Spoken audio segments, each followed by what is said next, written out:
Para athletics के ऊपर जो हमारे ये स्पेशल प्रोग्राम्स ऑनलाइन स्टार्ट हुए हैं, thanks to Sports Authority of India, and we have our evaluator, Mr. Tukral. He is joining us from Gandhinagar Sai Center. We have Sandeep from Sai assisting, and our very own Sandeep, who I fondly now call Sandy. Sandeep from Bihar Paralympic Association has helped us organize this. So Sandeep, a big thank you to you. Sandeep के handle का नाम para sports है, तो para sports से अगर आपको कोई information आती है तो आप उस पर ध्यान रखिए. That could be a guiding instruction for this webinar. The only request which I will make before I formally open this webinar is please leave your attendance either by way of the Google form or write your name, your designation and your place as you join the meeting in the chat box. I welcome Dr. Satyapal sir. He is a Dronacharya awardee and I'm very, very happy that me and sir, we were both there for the President Award together in 2012. The first camp that I joined was headed by Satyapal sir and R.D. Singh sir, and that was the camp which actually turned me from a married woman, an army wife, mother of two, towards the sincerity of becoming an athlete even at the age of 40 years. I resisted in the beginning because I did not understand the transition and the hard work which was actually required. But as I went along and I learned from these coaches of mine,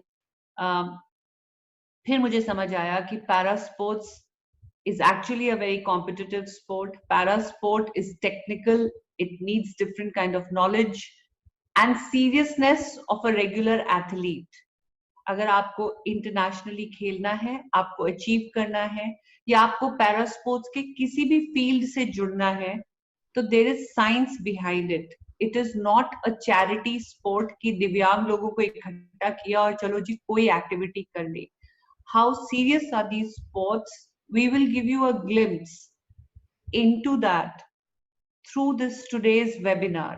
So I welcome Dr. Satyapal sir to please take over and take us through the journey of para sports, especially para athletics. Over to you, sir. Heartiest welcome. Thank you, ma'am. Thank you. नमस्कार, good afternoon. मेरा नाम doctor Satyapal Singh है और मैं आपको आज para athletics के बारे में कुछ बताने जा रहा हूँ. So please संदीप स्टार्ट करते हैं. Sandeep go first slide. हाँ, we can start with the first slide.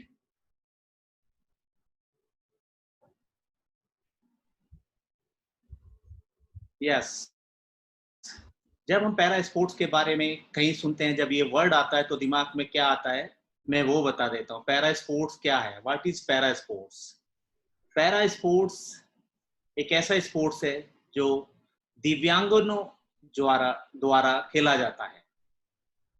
तो मैं आप सबको बता देना चाहता हूं कि पैरा स्पोर्ट्स, पैरा का मतलब है दिव्यांग जनों द्वारा खेले जाने वाला खेल है. संदीप नेक्स्ट.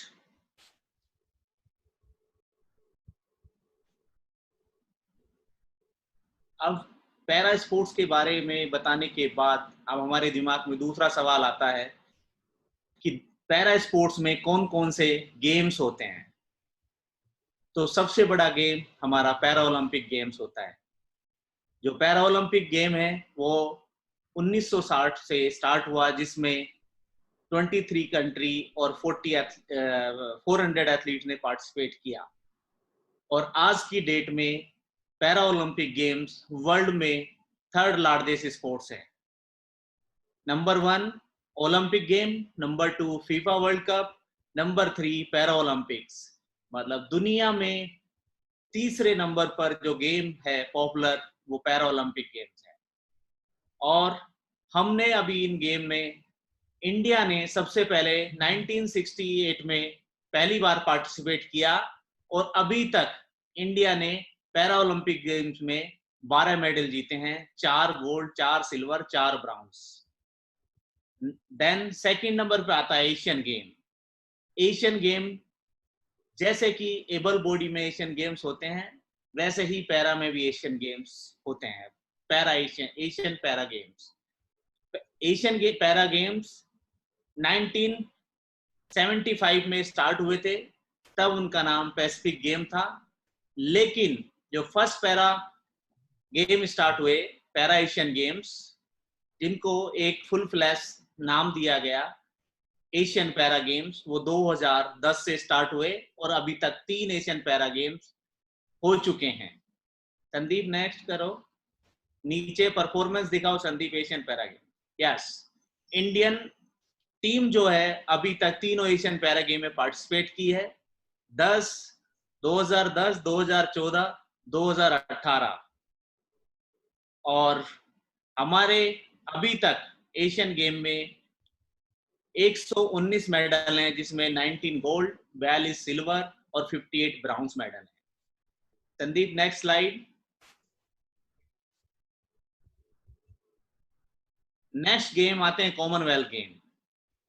अब मैंने कॉमनवेल्थ गेम के बारे में इसलिए वो बताना चाहता हूं कि इंडिया में पैरा स्पोर्ट्स को जो बूस्ट मिला वो कॉमनवेल्थ गेम्स के बाद ही ज्यादा लोग जानने लगे।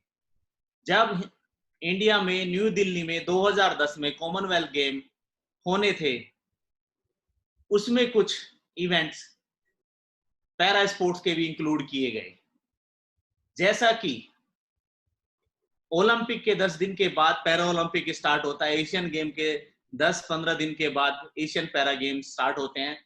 लेकिन कॉमनवेल्थ गेम में जो पैरा स्पोर्ट्स के इवेंट हैं वो साथ में ही होते हैं, और जो मेडल होते हैं वो जनरल मेडल टैली में ही काउंट किए जाते हैं। तो सबसे पहली बार पैरा स्पोर्ट्स को सबसे पहली बार 2002 कॉमनवेल्थ गेम मैनचेस्टर में ऐड किया गया। इसमें कुछ गेम ऐसे हैं जो इन गेमों को पैरा स्पोर्ट्स को खेला जाता है, जैसे para swimming, para athletics, para lawn ball और power lifting. Sandeep next. India ने अभी तक 3 ब्राउन्स मेडल इसमें पैरा कॉमनवेल्थ गेम में अभी तक जीते हैं। और मैं कॉमनवेल्थ के बारे में थोड़ा सा यहाँ पे बताना चाहूंगा कि जब कॉमनवेल्थ गेम के लिए इंडिया में होस्ट होने थे 2010 में, तो इंडिया में कुछ पैरा एथलीटों को भी इंडियन टीम में पार्टिसिपेट करने के लिए कोचिंग करना था। तो इंडिया टारगेट कर रहा था कि हम कॉमनवेल्थ गेम होस्ट कर रहे हैं, हम मेडल टैली में नंबर 1 पे आए। तो उसमें 28 मेडल पैरा स्पोर्ट्स के लिए थे, लेकिन 28 मेडल में से कुछ मेडल को जब हमने ट्रेनिंग स्टार्ट किया, तो ट्रेनिंग स्टार्ट करने के बाद कुछ लोगों ने, जैसे कि मैं बता देता हूं कि मैं पहले एबल बॉडी को ट्रेन करता था।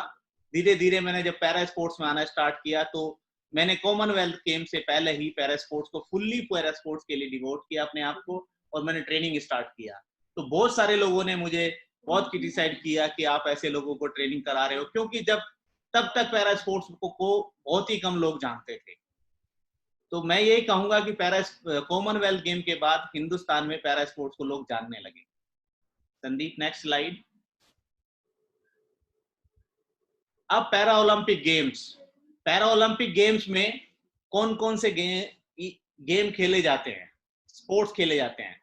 Para Olympic games, summer para Olympic game, winter para Olympic game. जैसे कि समर ओलंपिक और विंटर ओलंपिक होते हैं, वैसी summer para Olympic, winter para Olympic होते हैं।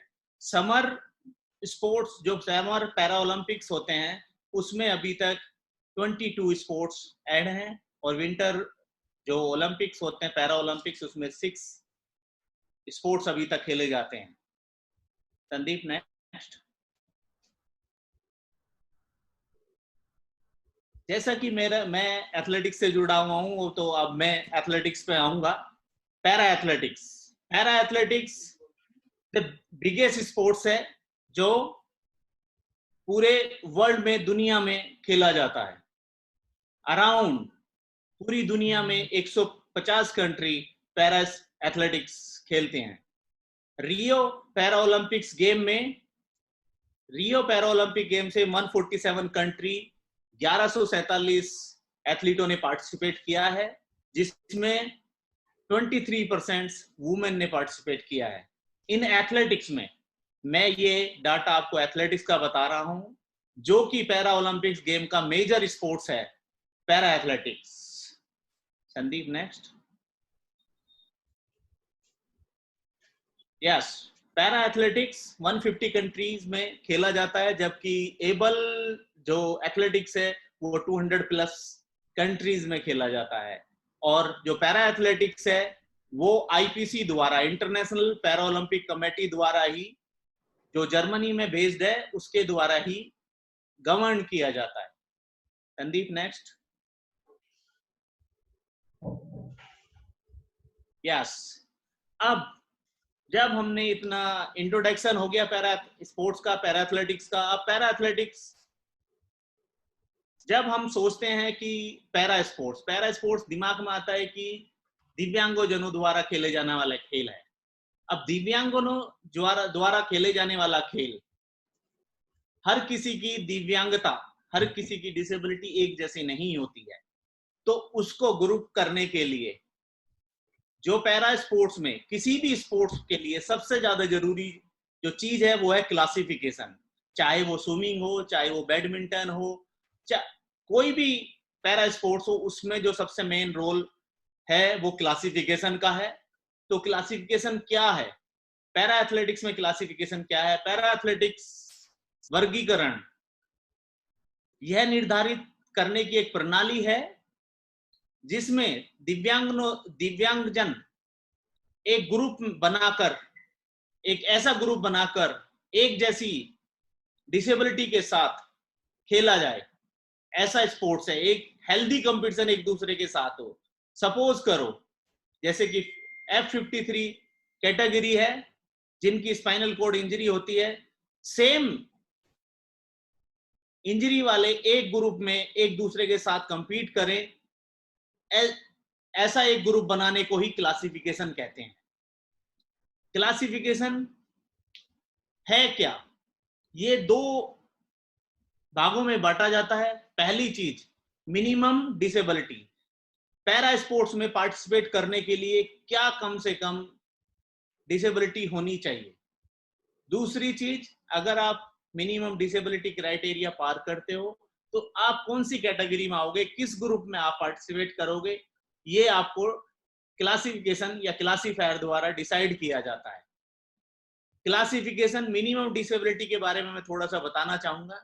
आजकल जैसा कि मैं पिछले 15 साल से कोचिंग करता हूं, तो मेरे पास भी बहुत सारे एथलीट ऐसे आते हैं कि जिनकी बहुत ही मिनिमम डिसेबिलिटी होती है, लेकिन वो कहते हैं कि वो पैरा ओलंपिक्स में या पैरा एथलेटिक्स में पार्टिसिपेट करना चाहते हैं।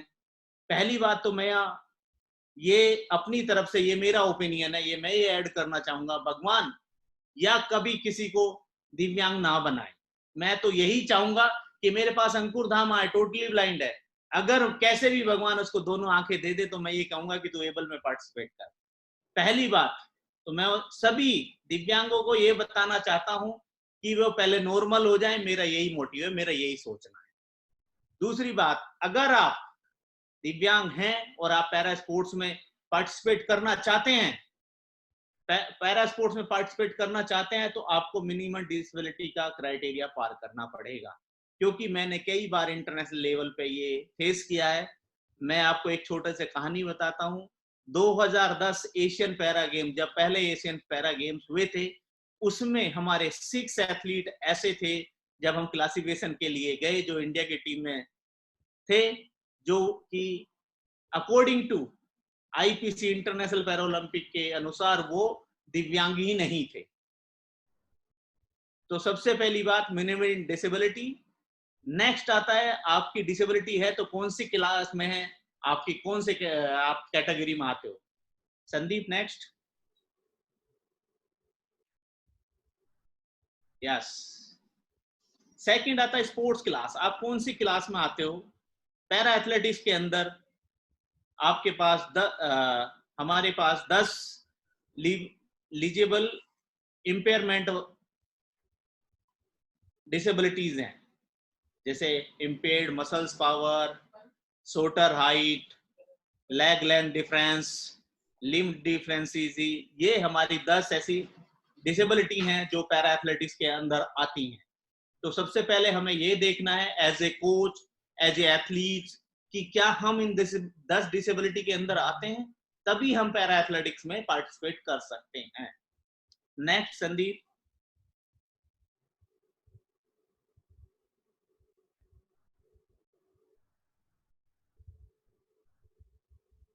यस, अब जब हम इन 10 डिसेबिलिटी के अंदर आ जाएंगे, तब हमें पता लगाना है हम कौन सी क्लास में आते हैं। तो आईपीसी ने, इंटरनेशनल बॉडी ने, ये एक नंबर के द्वारा ये डिसाइड किया है, ग्रुप डिसाइड किए हैं या क्लास डिसाइड की है कि आप कौन सी क्लास में आएंगे, जिसका एक मैं यहाँ पे आपको एग्जांपल दे रहा हूँ।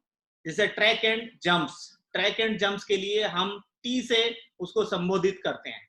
टी मींस ट्रैक और jumps, throw means F means field, मतलब जो भी थ्रो है वो एफ से संबोधित होंगी, जो भी ट्रैक के और जंप के इवेंट हैं वो टी से संबोधित होंगे। नंबर 1, T11 से T13। T11 से T13 तीन कैटेगरी होती हैं, 11, 12, 13, जो विजुअली इम्पेयर्ड के लिए होती हैं। नंबर 2, T20 और F20 इंटेलेक्चुअल इम्पेयरमेंट के लिए होती है। नंबर 3, 31 से 38 तक जो हमारी सीपी कैटेगरी होती है। नंबर 4, 41 जो शोल्डर हाइट के लिए होती है। 42, 44 जो लोअर लिम्स एम्पुटेशन और लोअर लिम डिफरेंसेस के होती है। नेक्स्ट संदीप। यस, नंबर 6, 45 से 47 ये अपर लिम्स की इंपेयरमेंट वाली कैटेगरी है, जिसमें हाथों की डिसेबिलिटी होती है। नंबर 7, 51 से 54 तक हम रनिंग T51 से लेके 57 तक जो व्हील चेयर्स बाउंड होते हैं उनकी कैटेगरी होती है। अभी एक नई कैटेगरी आई है 61 से 64, जो कि ये आर्टिफिशियल लिम्स वाले हैं, ये उनकी कैटेगरी है। तो ये नंबर्स आईपीसी ने डिसाइड किए हैं कि कौन किसी डिसेबिलिटी के अनुसार किस कैटेगरी में आएगा। अब क्लासिफिकेशन स्टेटस क्या है? एक क्लासिफिकेशन स्टेटस, जब हमने एक क्लास पता चल गया कि ये क्लास होती है, अब हमें क्लासिफिकेशन कौन करेगा, ये हमारे दिमाग में एक क्वेश्चन आता है। तो मैं आपको बता देता हूं कि क्लासिफिकेशन स्टेटस एक नेशनल क्लासिफिकेशन होता है, एक इंटरनेशनल क्लासिफिकेशन होता है। जैसा कि मैं कल सत्यनारायण जी को और परसों सुन रहा था, तो बीच में कुछ क्वेश्चन आए थे कि हम इंडिया में क्लासिफिकेशन कर सकते हैं या नहीं कर सकते। तो मैं बता देता हूं, एक नेशनल क्लासिफिकेशन होता है, एक इंटरनेशनल क्लासिफिकेशन होता है। इंटरनेशनल बॉडी ने, आईपीसी ने, जो इंटरनेशनल क्लासिफिकेशन का जो विभाग है वो अपने पास ही रखा है, वो किसी को दिया नहीं है। तो इंटरनेशनल क्लासिफिकेशन ही असली क्लासिफिकेशन होता है। नेशनल क्लासिफिकेशन, जब हम नेशनल खेलने के लिए जाते हैं तो हमारे जो लेवल 1, लेवल 2 क्लासिफिकेशन का कोर्स किए होते हैं वो उनको क्लासिफाइड करते हैं, लेकिन वो इंटरनेशनल में एलिजिबल नहीं होते हैं। जो नेशनल क्लासिफिकेशन किया होता है वो इंटरनेशनल में पार्टिसिपेट करने के लिए एलिजिबल हो जाते हैं, क्लासिफिकेशन कराने के लिए, लेकिन इंटरनेशनल में ऑफिशियली पार्टिसिपेट करने से पहले उनको इंटरनेशनल क्लासिफिकेशन करना पड़ेगा। तो ये एक नेशनल क्लासिफिकेशन और इंटरनेशनल क्लासिफिकेशन, ये हमें समझना पड़ेगा। अब नेशनल क्लासिफिकेशन होता है तो हमें उसमें 3 स्टेटस दिए जाते हैं, न्यू, रिव्यू और कंफर्म। न्यू मींस जो नया खिलाड़ी क्लासिफिकेशन के लिए जाता है, जिसने अपने डॉक्यूमेंट जमा किए हैं, तो आईपीसी इंटरनेशनल बॉडी उसको न्यू से संबोधित करती है। Number 2, review. क्लासिफिकेशन में मैंने जैसे कि बताया है कि ये दिव्यांगों जनों द्वारा खेले जाने वाला खेल है। डिसेबल लोगों के द्वारा खेले जाने वाला पैरा एथलेटिक्स खेल है। तो रिव्यू क्या है? कुछ डिसेबिलिटी ऐसी होती हैं जो परमानेंट होती हैं, उसमें कोई बदलाव नहीं आ सकता। जैसे कि आपका एक हाथ एम्पुटेशन हो गया, या किसी एक्सीडेंट में एक आपका हाथ कट गया या पैर कट गया है, या आपको स्पाइनल कॉर्ड इंजरी है, कंप्लीट इंजरी है, आपका कुछ चेंज नहीं आ सकता। तो वो एक तो वो परमानेंट इंजरी होती है, एक होती है जिसमें आपकी इंजरी में इंप्रूवमेंट हो सकता है। सपोज करो आज कोई एथलीट को बहुत कम दिखता है, आने वाले टाइम में उसको ज्यादा दिखने लगे ब्लाइंड कैटेगरी में, या कोई पोलियो का या कोई एक्सीडेंटल केस है, उसका फ्यूचर में कुछ चांस है उसको कि उसकी डिसेबिलिटी में इंप्रूवमेंट होगा, तो उसको रिव्यू क्लास में रखा जाता है। रिव्यू क्लास में जब क्लासीफायर को लगता है वो कितने दिन में उसकी डिसेबिलिटी में प्रोग्रेस हो सकती है, तो उसी हिसाब से वो उसको डेट एंड टाइम देते हैं कि आपको इस ईयर में क्लासिफिकेशन रिव्यू दोबारा कराना है। कंफर्म क्लासिफिकेशन, कंफर्म में वो लोग आते हैं जिनकी डिसेबिलिटी परमानेंट होती है। तो ये क्लासिफिकेशन न्यू, रिव्यू और कंफर्म है। संदीप नेक्स्ट। यस, जैसा कि मुझे बताया गया है कि आपको विजुअली एम्पेयर्ड के लिए ब्लाइंड एथलीट के बारे में बताना है, तो मैं अब अपने टॉपिक पे आता हूं। अभी मैंने आपको पैरा एथलेटिक्स का इंट्रोडक्शन दिया है, उसका क्लासिफिकेशन बताया है, क्लासिफिकेशन में कौन कौन सी क्लास होती हैं ये थोड़ा सा इंट्रोडक्शन दिया है। अगर इससे रिलेटेड आपका कोई क्वेश्चन है तो मैं बीच में एक क्वेश्चन 5 मिनट के लिए ले सकता हूं। तो संदीप प्लीज, अगर कोई क्वेश्चन है। आई थिंक डॉक्टर वीरेंद्र हैं हमारे साथ, फिजियोथेरेपिस्ट। वीरेंद्र, डॉक्टर वीरेंद्र विक्रम सिंह को अनम्यूट करेंगे? या if a person is visually impaired with 95% of impairment and also a stroke person, so the question is incomplete. Dr. Virendra, can you complete the question? Sure. Now yeah, you're unmuted, you can please go ahead and ask. So there is a boy of 17 years, उसको 95% of impairment है. Dr. Satyapal, are you listening? Yes, I am listening. We are listening. Good afternoon, sir. So the thing is, 17 साल का लड़का है वो, और 95% vision नहीं है उसकी। उसके साथ साथ उसका लेफ्ट साइड को स्ट्रोक है, उसका लेफ्ट हैंड और लेफ्ट लेग दोनों पैरालाइज है, स्ट्रेंथ है। तो उसको क्या, उसकी कैटेगरी क्या चेंज होगी, या उसको हम लोग ये क्या कहते हैं विजन इम्पेयरमेंट वाले में ही स्केल में खिलाएंगे, या कैसे कर सकते हैं सर उसके लिए? ये मल्टीपल डिसेबिलिटी का केस है। हाँ जी सर। लेवल पे देखे हैं। पहली बात, अगर आपको 2 डिसेबिलिटी एक साथ हैं तो वो आपके ऊपर डिसाइड करता है कि आप कौन सी डिसेबिलिटी में पार्टिसिपेट करना चाहते हैं। जैसे कि मैंने एक देखा है, एक एथलीट है ईरान का, वो विजुअली इम्पेयर्ड भी है और उसका 1 लेग एम्पुटेशन भी है। तो वो विजुअली एम्पेयर्ड में खेलता है, ना कि 40 अपनी 1 एम्पुटी वाले में खेलता है। 44 या 42 में नहीं खेलता, वो 46 में नहीं खेलता, वो विजुअली वाले में खेलता है। कभी अगर उसका मन है तो वो 46 में भी खेल सकता है। ओके, आर्म एम्पुटी है सर? आर्म एम्पुटी है, हाथ। पर फिर उसको गाइड रनर अलाउड है? उसका T12 है या T13 है? गाइड रनर, अगर जो भी कैटेगरी है वो गाइड रनर के साथ है या विदाउट गाइड रनर है, वो खेल सकता है उसके साथ। और 46 में भी वो अपना गाइड रनर लेके भाग सकता है? नहीं, 46 में वो कैटेगरी ऐसी कैटेगरी में पार्टिसिपेट कर रहा है जिसमें गाइड रनर नहीं यूज कर सकता, अलाउड है। ओके, तो उसको पार्शियल ब्लाइंडनेस होगी और वो ऑप्ट कर सकता है दोनों में जाने की। 95 अगर बता रहे हैं तो वो ऑप्ट नहीं कर पाएगा, टोटली ब्लाइंड में ही आएगा। Okay, thank you so much. Thank you doctor Virendra. Yes जी, next, any questions? Sir questions will take in the end. हाँ जी, we can continue the class. Yes sir. Visual impairment class in para athletics, जैसा कि मैंने आपको बताया है कि ब्लाइंड एथलीटों के लिए T11 से लेके T13 तक 3 क्लास पैरा स्पोर्ट्स में होती हैं। 11, 12, 13, T11, T12, T13, F11, F12, F13, ये तीनों क्लास विजुअली इम्पेयर्ड के लिए होती हैं। T11 क्लास कौन सी है? जनरली हम इसको संबोधित करते हैं टोटली ब्लाइंड क्लास। तो इस क्लास में वो खिलाड़ी खेलते हैं जिनको वेरी लो विजन होता है या बिल्कुल भी नहीं दिखाई देता है, और नो लाइट परसेप्शंस। इसमें लिखा है these athlete have a very low visual और नो लाइट परसेप्शंस। तो T11 और F11 कैटेगरी में टोटली ब्लाइंड एथलीट होते हैं।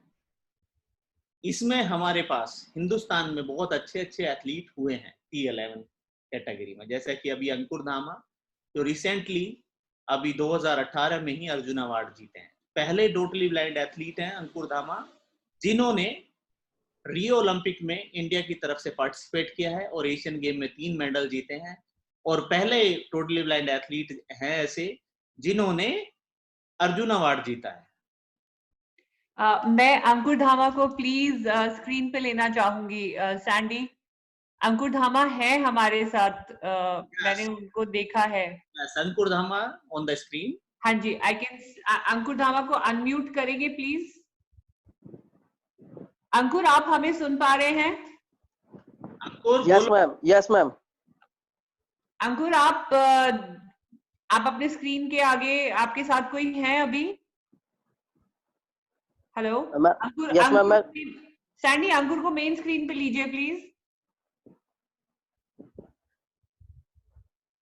मैं देख पा रही हूँ अंकुर धामा को। वो स्पॉटलाइट में, बट वीडियो रुका हुआ है मैम, उनका वीडियो रुका हुआ है, वो स्पॉटलाइट में ही है मैम।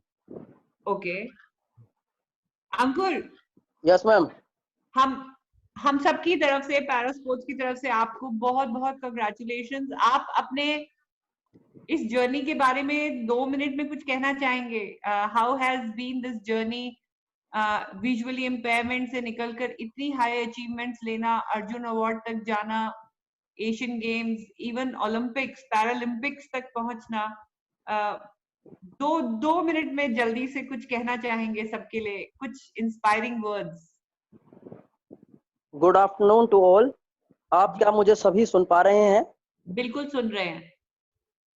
सबसे पहले तो मैं आप सभी को धन्यवाद देना चाहूंगा, और साथ ही साथ मैं ये कहना चाहूंगा जितने भी हमारे यहाँ पर पार्टिसिपेंट्स हैं और आने वाले लोगों को जो गाइड करने वाले हैं, कि पैरा स्पोर्ट्स, क्योंकि मैं 100% ब्लाइंड एथलीट हूँ, तो ऐसे में मैं चाहूंगा कि आप ज़्यादा से ज़्यादा जितने भी ब्लाइंड एथलीट्स हैं उनके लिए कुछ इस तरह की योजनाएं, क्योंकि अभी मैं अपने पूरे प्लेटफॉर्म पे बात कर रहा हूं, तो चाहूंगा कि जिससे उनको गाइड मिलना आसान हो जाए, और ये एक ऐसा प्लेटफॉर्म है जिससे मैं चाहूंगा कि हमारी बातें यहाँ से गवर्नमेंट तक भी पहुंचे, कि जो गाइड्स हैं उनके लिए फैसिलिटीज बढ़ाई जाएं, क्योंकि हमारे साथ 100% पार्टिसिपेशन करता है गाइड। तो प्लीज मैं आज इस माध्यम से सभी को धन्यवाद देना चाहूंगा, और सभी से चाहूंगा कि एज ए ब्लाइंड स्पोर्ट्स के और प्रोग्रेशन के लिए आप इसी तरह कुछ कार्य और करें। अंकुर, ये बहुत खूबसूरत बात आपने कही है, और ये स्पोर्ट्स अथॉरिटी ऑफ इंडिया का मंच है, और हम डेफिनेटली ये एक बहुत सुनहरा मौका है जो बात आपने रखी है, बिकॉज हमारे साथ स्पोर्ट्स अथॉरिटी के एबल बॉडी कोचेस भी हैं, और हमारे साथ स्पोर्ट्स अथॉरिटी के ऑफिशियल्स भी हैं। तो आई थिंक इधर able body and para sports का एक यूनियन दिखता है मुझे। और वो जो एथलीट्स हैं, जो एबल बॉडी एथलीट्स हैं, जो ट्रैक रनर्स हैं, या जो आगे आकर वॉलंटियर प्रोग्राम के तहत गाइड रनर्स प्लीज बने। और बहुत इंटरेस्टिंग लगता है मुझे कि आजकल गाइड रनर को भी कैश अवार्ड्स सब क्या अलाउ हो गए हैं? नहीं मैम, गाइड रनर को कैश अवार्ड नहीं दिया था, लेकिन आईपीसी उसको मेडल सेरेमनी में मेडल देती है, प्रॉपर ऑनर करती है, मतलब वो भी वही मेडल उसी पोडियम पे जीतते हैं अपने एथलीट के साथ। Yes ma'am. तो आई थिंक एक ये भी बात हम यहाँ रख सकते हैं कि गाइड रनर के लिए भी कुछ कैश अवार्ड्स या फाइनेंशियल कुछ स्कीम्स होनी चाहिए, और साथ ही साथ ज्यादा से ज्यादा एबल बॉडी एथलीट्स आगे आए ताकि वॉलंटियर करें हमारे विजुअली इम्पेयर्ड एथलीट्स के साथ रन करने के लिए। सो एबल बॉडी कोचेस को भी एक ये रिक्वेस्ट है कि बीच बीच पे अपने ट्रैक रनर्स, अपने एथलीट्स को, ब्लाइंड एथलीट्स के साथ जरूर इंटरैक्ट करवाएं। We'll take this forward, sir. We can move to T12 now. Yes. Ji. Yes. जैसा कि मैंने बताया T11 और F11 कैटेगरी जो टोटली ब्लाइंड एथलीटों के लिए कैटेगरी होती है। नेक्स्ट कैटेगरी आती है T12 और F12। इससे इस कैटेगरी में थोड़ा सा ज्यादा उनको दिखता है। तो एक बार हम T और F का भी डिस्क्रिप्शन एक बार दे दीजिए, हालांकि इट्स वेरी ऑब्वियस लेकिन फिर भी इट विल बी नाइस। मैं बता देता हूँ, जो हम जिसको बोलते हैं टी के लिए, जहाँ टी लगा होता है वो ट्रैक इवेंट और जंप्स इवेंट होते हैं। F event means field event, field event means throw event, throw events. Throw event. T और एफ में यही टी को हम संबोधित करते हैं ट्रैक से और जंप से, जो ट्रैक पे इवेंट किए जाते हैं, और एफ को संबोधित करते हैं जो फील्ड इवेंट, मतलब जो थ्रो इवेंट्स होते हैं उनको फील्ड इवेंट से हम सब लिए जाते हैं एफ के अंदर। तो TF12 में हमें थोड़ा सा ज्यादा विजन होता है 11 कैटेगरी वालों से। और थर्ड में जो है T13 कैटेगरी, इसमें लो विजन है, इसमें थोड़ा सा ज्यादा 12 वालों से थोड़ा ज्यादा होता है। ये डिटेल्स आपको IPC क्लासिफायर ज्यादा अच्छे से समझा सकता है। तो मैं इसमें बताना चाहूंगा कि ये 3 कैटेगरी हैं। अब आप सोचोगे कि T13 में तो यहाँ पे तो हिंदुस्तान में 50% लोग चश्मा लगाते हैं, तो चश्मे लगाने वाले भी क्या T13 कैटेगरी में आ जाएंगे? ऐसा नहीं है। ओके, पैरा स्पोर्ट्स में उन्हीं डिसेबिलिटी को इंक्लूड किया जाता है जो परमानेंट डिसेबिलिटी होती है, जिसका पैरा स्पोर्ट्स परफॉर्मेंस में इफेक्ट पड़ता है, जिस डिसेबिलिटी का, उन्हीं डिसेबिलिटी को पैरा स्पोर्ट्स में इंक्लूड किया जाता है। ऐसा नहीं है कि आप चश्मा लगा के भाग रहे हो, आपको सब कुछ दिख रहा है तो आप ब्लाइंड एथलीट हो गए। बहुत सारे खिलाड़ी मेरे पास भी आते हैं कि हमारे चश्मा लगाते हैं, हमारे पास कोई भी डॉक्टर हिंदुस्तान में 60% का 70% का डिसेबल सर्टिफिकेट बना के दे देता है और कह देता है कि आप पैरा स्पोर्ट्स पार्टिसिपेट कर सकते हो, लेकिन ऐसा नहीं है। IPC क्या करती है, डिसेबल सर्टिफिकेट जस्ट एक आपके पास सर्टिफिकेट है, उसको साइड में रख के खुद आपका असेसमेंट करती है, देन आपको कैटेगरीज देती है। ऐसा नहीं है कि आपके डिसेबल सर्टिफिकेट के ऊपर ही आपको पैरा स्पोर्ट्स में पार्टिसिपेट करने के लिए एलिजिबल कर देती है। इसके लिए ब्लाइंड्स के लिए थोड़े दिन पहले, अभी 4-5 साल पहले एक एजिटेशन भी हुआ था। सारे ब्लाइंड एथलीटों ने एजिटेशन किया था कि कुछ ऐसे रूल में अमेंडमेंट किए गए थे कि जो लो विजन एक वर्ड यूज किया गया था, जो कि चश्मे वाले भी उसमें आ जाते, लेकिन वो फिर अमेंडमेंट जब एजिटेशन हुआ तो वो नहीं हो पाया। नेक्स्ट, IPC जब ये इवैल्यूएशन करती है तो you must have assisted a lot of para visually impaired athletes during these classifications. Ma'am मैं आपको क्या मेथड होता है IPC का? Is there a special machine? और 2 मिनट में आपको क्लासिफिकेशन का स्टेट बता देता हूँ, प्रोसीजर। जी। जैसे आप क्लासिफिकेशन के लिए जाते हो, देखो जब आप स्टेट से क्लासिफिकेशन, आप स्टेट से नेशनल में पार्टिसिपेट करने जाओगे, हर स्टेट वाला, हर एथलीट चाहेगा कि वो लोअर क्लास में जहाँ कंपटीशन कम हो वहां खेला जाए, और नेशनल बॉडी का ये काम है, ऑर्गेनाइजर का ये काम है कि उसको राइट क्लास में खिलाया जाए। तो जो नेशनल क्लासिफायर है वो उसको डिसाइड करेगा कि उसकी राइट क्लास क्या है, और उस क्लासिफिकेशन में आप सपोज करो कि एक क्लासिफिकेशन है 53 क्लास है, जैसे आपकी मैडम F53 क्लास है। F53 क्लास में ये जरूरी नहीं है कि आपके जैसे ही सारे एथलीट होंगे। F53 क्लास में एक सबसे ज्यादा डिसेबिलिटी वाला भी होगा, एक सबसे कम डिसेबिलिटी वाला भी होगा। तो वो रेंज है, वो रेंज फिक्स करनी है। तो जब आप नेशनल में जाओगे तो नेशनल क्लासिफायर आपको डिसाइड करेगा कि आपकी क्लास कौन सी है। जब नेशनल में आप पार्टिसिपेट कर लिए, जब आप इंटरनेशनल के लिए जाओगे, जरूरी नहीं है कि जो आप नेशनल में क्लास मिली है वो ही आपको इंटरनेशनल में जाके मिलेगी, क्योंकि हर नेशनल बॉडी ये चाहेगी कि उसका एथलीट मेडल जीत के लाए। जहां कम कंपटीशन होता है, हर एथलीट, हर नेशनल बॉडी, हर NPC ये चाहेगी कि उसका एथलीट मेडल जीत के लाए, इसलिए IPC पहले आपको क्लासिफिकेशन करती है। तो आज तक कोई भी, बहुत सारे मशीनें नहीं बनी है जो आपकी राइट, आपकी मतलब आपकी डिसेबिलिटी कितनी है उसको मेजर कर सके। तो ये ह्यूमन बॉडी ही आपको मेजर करती है जो वहां पे क्लासिफिकेशन के पैनल होते हैं, एक पैनल में 2 से 3 क्लासीफायर होते हैं और एक एक डिसेबिलिटी के 2 पैनल होते हैं। जब आप क्लासिफिकेशन के लिए जाओगे तो सबसे पहले आपके एक फॉर्म भराया जाएगा। वो क्या फॉर्म होता है? वो फॉर्म होता है, उसमें लिखा होता है कि आप क्लासीफायर को सपोर्ट करोगे क्लासिफिकेशन में, मतलब उसके साथ झूठ नहीं बोलोगे। अगर क्लासीफायर को लगा कि आप झूठ बोल रहे हो और चीटिंग कर रहे हो तो वो कभी भी आपका क्लासिफिकेशन करने से मना कर सकता है। ये पहले नहीं था, ये लास्ट ईयर से स्टार्ट हुआ है, क्योंकि बहुत सारे क्लासिफिकेशन के टाइम एथलीट क्लासीफायर को सपोर्ट नहीं करते थे, वो अपने डिसेबिलिटी मतलब अपनी पावर शो नहीं करते थे, जिसके कारण क्लासीफायर को बहुत प्रॉब्लम होती थी। तो अब ये प्रोसीजर स्टार्ट कर दिया आईपीसी ने, आपका क्लासिफिकेशन से करने से पहले एक फॉर्म पे साइन कराए जाए। जब आपने फॉर्म साइन कर दिया, आप क्लासिफिकेशन के लिए चले गए, ठीक है। अब ऐसा नहीं है आपके दिमाग में ये आ रहा होगा क्लासीफायर अपनी मर्जी से आपको क्लास दे देगा, ऐसा भी नहीं है। उसके लिए भी एक प्रोसीजर है। जब आपने क्लासिफिकेशन, एक पैनल ने आपने क्लासिफिकेशन कर दिया, जब आपका क्लासिफिकेशन हो गया और आपको लग रहा है, आपके कोच को लग रहा है, आपकी एनपीसी को लग रहा है कि आपका क्लासिफिकेशन सही नहीं हुआ है, तो आपके पास एक नेक्स्ट प्रोसीजर होता है। जब आपका क्लासिफिकेशन हो गया तो उसके क्लासिफिकेशन के तुरंत बाद आपका जो रिजल्ट है वो डिस्प्ले बोर्ड पे डिस्प्ले कर दिया जाता है कि आपकी ये क्लास हो गया। आप उस क्लास और सर मनीष राणा है हमारे साथ, उन्होंने मेरे को चैट बॉक्स पे मैसेज दिया है कि there are 3 different type of machines जिसका मेथड log MAR होता है to find out about the internal strength of the visibility of the eye. So there are proper machines over there जिसके अंदर आई को चेक किया जाता है। आई को चेक किया जाता है, लेकिन बहुत सारी अभी भी वो 100% रिजल्ट नहीं है मैम, उनका भी ओके, वो भी फेल हो जाती है कई जगह। कुछ अच्छा। लोगों की नई नई डिसेबिलिटी ऐसी होती है कि उनको मशीन दिखाती है कि उनको बिल्कुल विजन नहीं है, लेकिन फिर भी विजन होता है उनको। तो इसलिए अगर वो मशीन से ही होता तो आपको क्लासिफिकेशन प्रोसीजर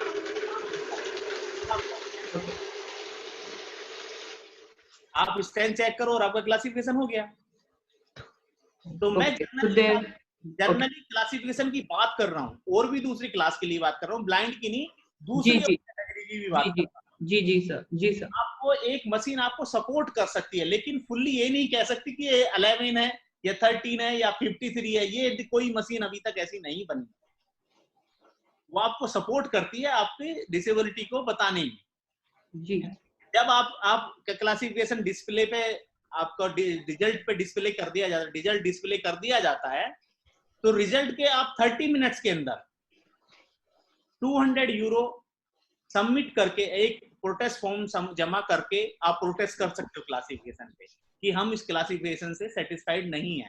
पहली बात तो जब आप क्लासिफिकेशन कर रहे हो, क्लासिफिकेशन जब आपका प्रोसीजर पूरा कर लिया क्लासिफायर ने, पैनल ने, तो आपसे पूछेंगे, आपके साइन कराएंगे क्या आप इस क्लासिफिकेशन से सेटिस्फाइड हो, तो आप साइन करके जाओ, ठीक है।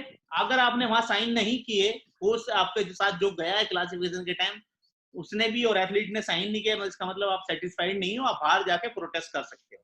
मतलब पहली आपकी वर्बल प्रोटेस्ट अंदर ही हो गई और रिटिन प्रोटेस्ट आपकी क्लासिफिकेशन रूम से बाहर आके कर दो और 30 मिनट्स के अंदर आपको नेक्स्ट पैनल, वही पैनल नहीं, जैसे सपोज करो ब्लाइंड के 2 पैनल होते हैं, तो पहले जिस पैनल ने आपको क्लासिफाई किया है तो नेक्स्ट टाइम दूसरा पैनल आपको क्लासिफाई करेगा। अगर उस पैनल को लगता है कि आपका क्लासिफिकेशन गलत हुआ है, आपका ये क्लास नहीं है दूसरा क्लास है, तो आपका 200 यूरो वापस मिल जाएगा और आपको दूसरी क्लास में भेज दिया जाएगा। ये मैंने फेस किया है, मैंने प्रोटेस्ट किया है कई बार जी। एंड एक मिस्टर गगन शेट्टी है physio, he has just written that visual field is below 5 degree then it is T12 and if below 20 degree then it is T13। हाँ जी मैम, वो टेक्निकल चीज है मैम, टेक्निकल चीज में हम हाँ, ओके, ठीक है सर। जी मैम। और सर इससे पहले मैं एक बार और as a moderator, I am sorry I am interrupting, but I'm again requesting, please keep writing your attendance in the chat box. Keep writing your name, your designation, your place, so that we can keep an attendance and we can keep you informed for our future programs also if we remain connected. And try and fill the Google form once at least once. The link is there in the chat. You can copy the link in the chat box. The first message, I will request Sandy to re-put that. I also see Sharad joining in. Thank you, Sharad, for joining in all the way from Russia. No, where are you? Wherever. One of those countries. Please go ahead, sir. Yes ma'am. तो next आते हैं, हमने अब classification मैंने बता दिया. उसके बाद तीनों क्लासिफिकेशन जो ब्लाइंड कैटेगरी के 3 कैटेगरी हैं, क्लास हैं, उनके अंदर कौन कौन से इवेंट होते हैं. एथलेटिक्स में उनके 14 इवेंट्स होते हैं. रनिंग, जंपिंग, थ्रोइंग में रनिंग 8 रनिंग इवेंट होते हैं. 100, 200, 400, 800, 1500, 5000, 10,000 मैराथन. और लॉन्ग जंप में 3 जंप होती है. Long jump, triple jump, high jump, short put, discuss, javelin. जो मैंने ये स्लाइड में मर्ज करके दिखाया, कौन सी कैटेगरी वाला किस कैटेगरी के साथ compete कर सकता है. सम टाइम क्या होता है, कैटेगरी में कम एथलीट आते हैं तो दूसरी कैटेगरी के साथ मर्ज करके उसको, या देखते हैं कि जहां ज्यादा मेडल, कम मेडल देने हैं तो उसको मर्ज कर सकते हैं. तो मैंने इस स्लाइड में लिखा हुआ है कि आप इसको बाद में देख सकते हैं PCI की साइट पे जाके. तो मर्जिंग ग्रुप क्या है, आप 11 और 12 को मर्ज कर सकते हो, लेकिन 11 को 13 के साथ मर्ज नहीं कर सकते. Next slide. Yes, running event में अब हम आते हैं. सबसे पहले रनिंग इवेंट के बेसिक रूल्स मैं आपको बता देता हूं. ब्लाइंड एथलीट्स के लिए क्या होते हैं. रनिंग एथलीट, जैसा कि हमने बताया 11 और 12 कैटेगरी को. सबसे पहले 11 और 12 कैटेगरी. 11 मतलब टोटली ब्लाइंड, जिनको वो विदाउट गाइड रनर के रनिंग नहीं कर सकते. पहले क्या होता था, पहले हम किसी आवाज के ऊपर एक एथलीट को भगाया जाता था. सामने फिनिश लाइन पे खड़े होके ड्रम बजाते थे. एथलीट उस आवाज को सुन के रनिंग करता था. लेकिन उससे बहुत सारे एक्सीडेंट हुए, लोगों को चोट लगी, एथलीटों को चोट लगी. तो वो प्रोसीजर अर्ली पहले जो होता था वो बंद कर दिया. अभी एक गाइड रनर का यूज किया जाता है. गाइड रनर मतलब वो उस एथलीट को गाइड करेगा. उसका हाथ पकड़ के, हाथ के एक अटैचमेंट होती है, उसको पकड़ के दौड़ता है. तो 11 एथलीट, जो 11 कैटेगरी का एथलीट है, वो गाइड रनर के साथ दौड़ेगा. उसके लिए कंपलसरी है. अगर कोई एथलीट कहता है कि वो बिना गाइड रनर के दौड़ेगा तो वो ऐसा नहीं हो सकता. वो गाइड रनर के साथ ही दौड़ेगा. जब टोटली ब्लाइंड कैटेगरी है तो ब्लाइंड कैटेगरी में ही आएगा. पहले क्या होता था कि उसको ऐसा नहीं है क्लासिफिकेशन करने के बाद टोटली ब्लाइंड कैटेगरी में दे दिया तो आपको इवेंट के टाइम ऐसे ही आपको इवेंट करने के लिए दिया जाएगा. नहीं, 11 कैटेगरी को इवेंट करने से पहले आई पैच लगाया जाता है. आई पैच के ऊपर उसको ब्लाइंड फोल्ड या ब्लाइंड जो गॉगल्स होते हैं वो लगा के एथलीट इवेंट करता है 11 कैटेगरी का. और 12 कैटेगरी में ये ऑप्शनल होता है कि आप गाइड रनर के साथ इवेंट करना चाहते हो या विदाउट गाइड रनर के इवेंट करना चाहते हो. ये ऑप्शनल है. अगर किसी को 12 कैटेगरी का एथलीट है, वो खुद मैनेज कर सकता है, खुद दौड़ सकता है, तो वो खुद भी दौड़ सकता है और गाइड रनर के साथ भी दौड़ सकता है. गाइड रनर क्या है कि 100, 200, 400, 800 और 1500 में केवल एक गाइड यूज कर सकते हैं. जो स्टार्ट करेगा वो ही फिनिश करेगा गाइड रनर. लेकिन 5000, 10,000 और मैराथन में 2 गाइड रनर आप यूज कर सकते हो. वो आपको पहले कॉल रूम में बताना पड़ता है कि हम 2 गाइड रनर यूज करेंगे. दूसरा गाइड रनर कहां पे चेंज करेगा, ये गाइड रनर का प्रोसीजर है. जैसा कि मैंने आपको बताया, आई पैच और आई मास्क 11 कैटेगरी के लिए जरूरी है. आई पैच लगाना और आई मास्क लगाना जरूरी होता है. रनिंग इन लेन, अब जैसा कि आप एथलेटिक्स में जो लोग जुड़े हैं उनको पता ही होगा, एक ट्रैक में 8 या 9 लाइन होती हैं. तो सभी एथलीट को एक एक लाइन दी जाती है. लेकिन 11 और 12 कैटेगरी में एक एथलीट को 2 लाइन दी जाती हैं. एक में खुद एथलीट दौड़ता है, दूसरी लाइन में गाइड रनर दौड़ता है. तो मतलब 1 और 2 जो लाइन होती है, 1 और 2 वो एक एथलीट को दिया, 3 और 4 दूसरे एथलीट को दी जाती है. ऐसे एक एक एथलीट को 2 लाइन ड्रॉ की जाती है. Next slide. Yes, finish. अब फिनिश के लिए क्या रूल है. फिनिश के लिए ये रूल है, जब गाइड रनर के साथ कोई रनर रनिंग कर रहा है तो गाइड रनर को पहले, अगर गाइड रनर फिनिश करता है तो वो एथलीट को डिस्क्वालीफाई कर दिया जाता है. तो हमेशा ध्यान रखा जाता है कि जो रनर है वो ही पहले फिनिश करेगा. अब ये पता कैसे चलता है कि कौन रनर है, कौन गाइड रनर है? इसलिए इवेंट स्टार्ट होने से पहले गाइड रनर को एक अलग तरह की जैकेट पहनाई जाती है जो ऑर्गेनाइजर द्वारा प्रोवाइड की जाती है, जिसपे स्पेशली मेंशन होता है कि गाइड रनर, जिससे कि हमारे टेक्निकल ऑफिसर सबको पता चल जाए कि रनर कौन है और गाइड रनर कौन है। इसलिए उसकी एक आइडेंटिटी होती है, उसकी अलग से एक जैकेट दी जाती है। जब हम एक जैकेट उसको दे देते हैं तो उससे हम आइडेंटिफाई कर लेते हैं कि ये गाइड रनर है और वो रनर है।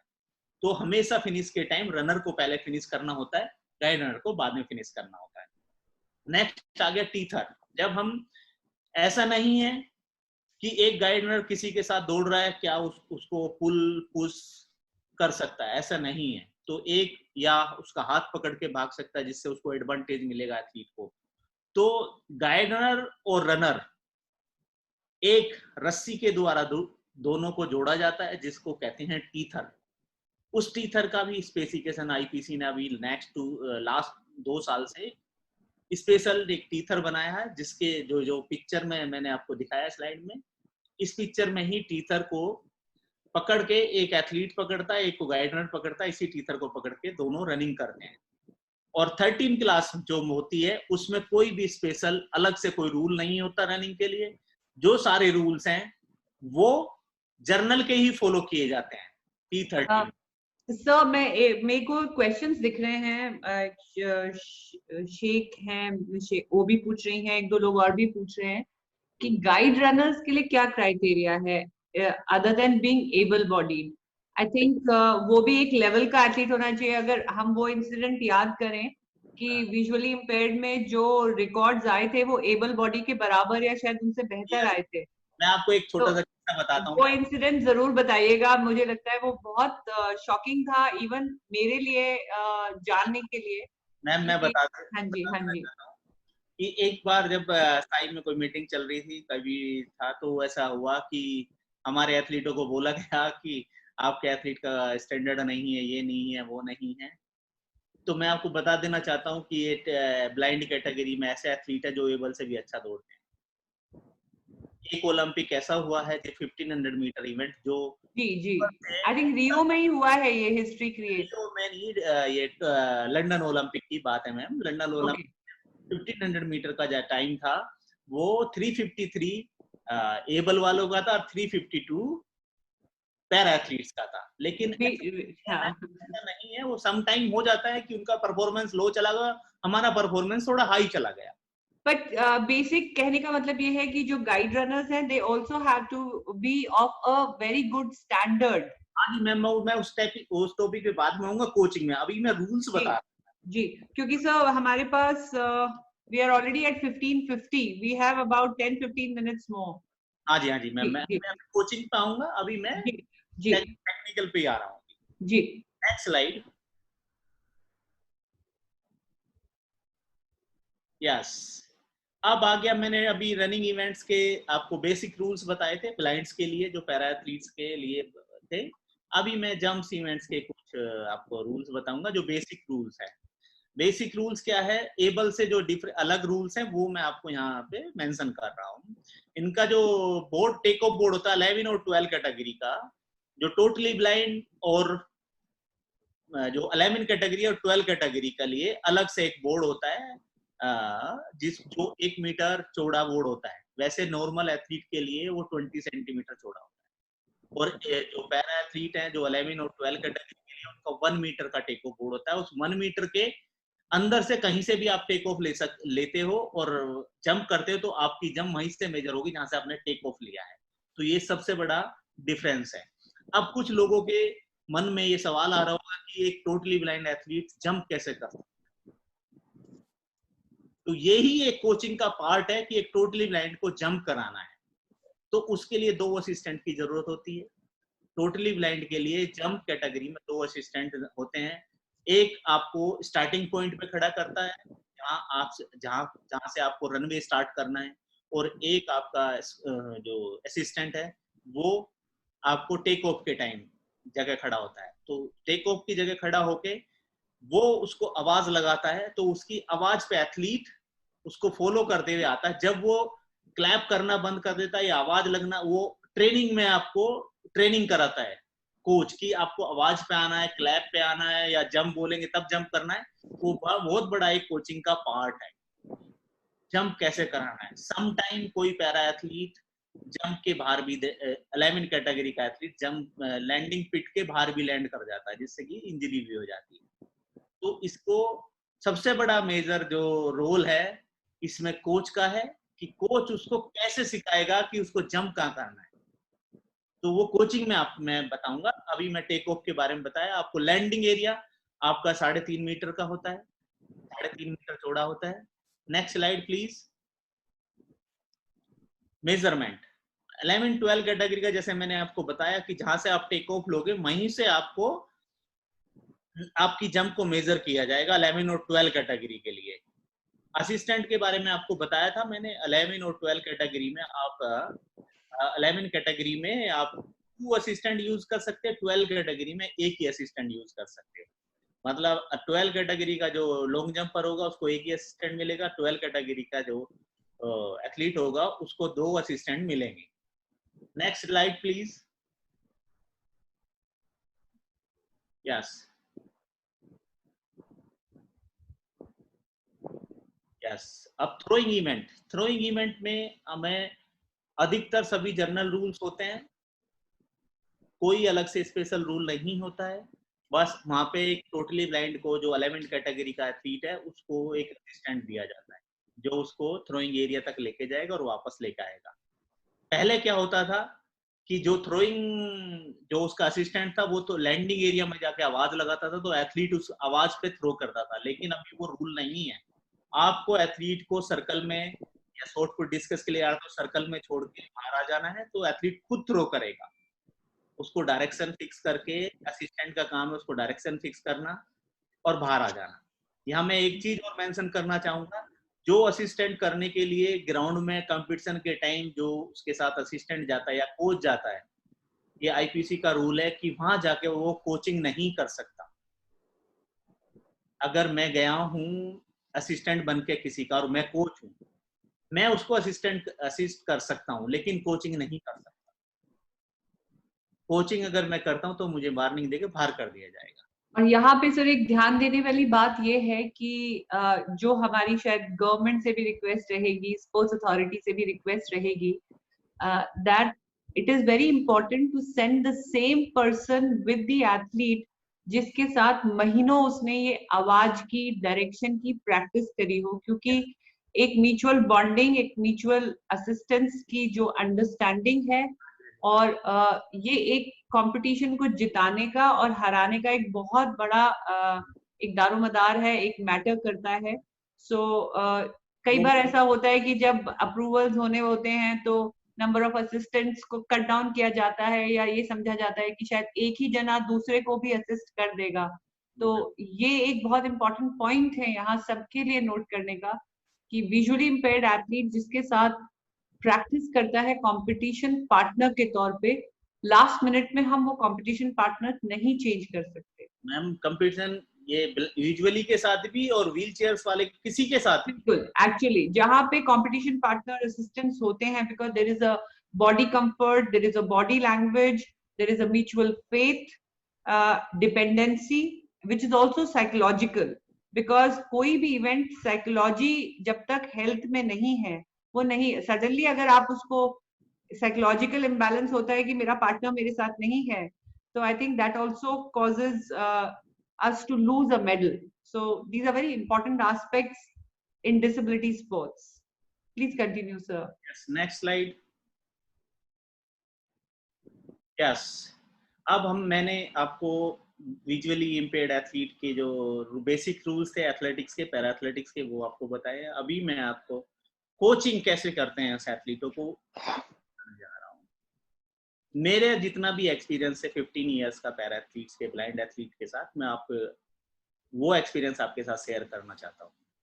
आप ये मत सोचिए कि एक ब्लाइंड एथलीट है तो वो कुछ नहीं कर सकता, और किसी भी ब्लाइंड एथलीट को भी नहीं सोचना चाहिए कि वो ब्लाइंड है, उसको कुछ नहीं दिखता तो कुछ नहीं कर सकता। जब अंकुर धामा पैरा ओलंपिक में जा सकता है, जब अंकुर धामा अर्जुन अवार्ड जीत सकता है, जब एक ब्लाइंड इंसान आईएएस बन के पूरा जिला संभाल सकता है, तो ब्लाइंड एथलीट कुछ भी कर सकता है। Very nice. तो सबसे पहला बात है मोटिवेशन। एक कोच को और एक खिलाड़ी को भी सबसे पहले ये उसके अंदर के इंसान को जगाना है, उसको ये बताना है कि जो सब कर सकते वो तुम कर सकते हो। वो धारणा को दूर करना हमारे समाज से। हिंदुस्तान में आज भी वो जगह है जहां पे कोई एथलीट या कोई इंसान ब्लाइंड हो गया तो क्या सोच हो जाती है कि हारमोनियम दे दो उसको, मंदिर पे बिठा दो, गाना गाएगा। बेचारा बेचारा बेचारा बेचारा वर्ड पैरा स्पोर्ट्स में नहीं होता है और नहीं यूज करना है। कोई बेचारा नहीं है। एक ब्लाइंड इंसान सब कुछ कर सकता है जो एक आम इंसान कर सकता है। जब रमन जी 4 एशियन गेम खेल सकता है और नॉर्दर्न रीजन की हेड ब्रांच का मैनेजर बन सकता है गवर्नमेंट बैंक का, तो कोई भी कुछ भी कर सकता है। जहां पे मतलब महीने में हजारों करोड़ की डीलिंग होती है, जो वो एक भी मिस्टेक नहीं करता है। जब वो कर सकता है तो सब कुछ कर सकता है। वो एजुकेशन भी अच्छी कर सकता है। मैं आपको यहाँ पे बताना चाहूंगा, वो रमन जी उस कॉलेज से पास आउट है जहां से राहुल गांधी पढ़े हैं, जहां से कपिल सिब्बल पढ़े हैं, जहां से शशि थरूर पढ़े हैं, जहां एडमिशन होना ही बहुत मुश्किल होता है।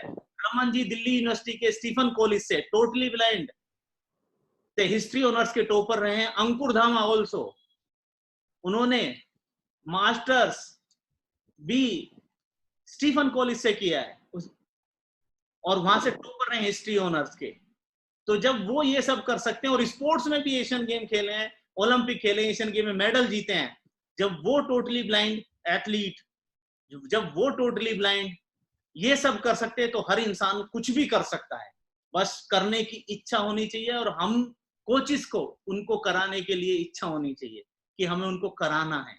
कैसे कराना है? एक अंकुर धामा जो अपने स्टीफन कॉलेज के हॉस्टल से और दिल्ली के नेहरू स्टेडियम जो 25-30 किलोमीटर दूर है, वहां से अकेला छड़ी लेकर सुबह 4 बजे निकल जाता था और नेहरू स्टेडियम आके ट्रेनिंग करके फिर अपनी सारी क्लास करता था और हिस्ट्री ऑनर्स में टॉप भी किया और एशियन गेम में 3 मेडल भी जीते। जब वो टोटली ब्लाइंड ये सब कर सकता है तो हर कोई कुछ कर सकता है। तो सबसे पहला मेरा यही कहना है सभी कोचिस को कि आप हर पैरा एथलीट्स को मोटिवेट कीजिए। सबसे पहली जो कोचिंग है पैरा एथलीट के लिए वो मोटिवेशन ही। अगर आपने किसी भी पैरा एथलीट को स्पोर्ट्स करने के लिए मोटिवेट कर दिया और वो मोटिवेट होके स्टेडियम तक आ गया, तो समझ लो आपने 50% कोचिंग पूरी हो गई। तो मेरा सबसे पहला कहना यही है कि आप पैरा एथलीट को, टोटली ब्लाइंड को, उस पैरा एथलीट को, उस टोटली ब्लाइंड एथलीट को आप ये मत सोचना, कोई भी एथलीट ये ना सोचे, कोई भी टोटली ब्लाइंड ये ना सोचे कि कोई चीज मुश्किल है। सब कुछ आसान है अगर आप करने की ठान ली तो।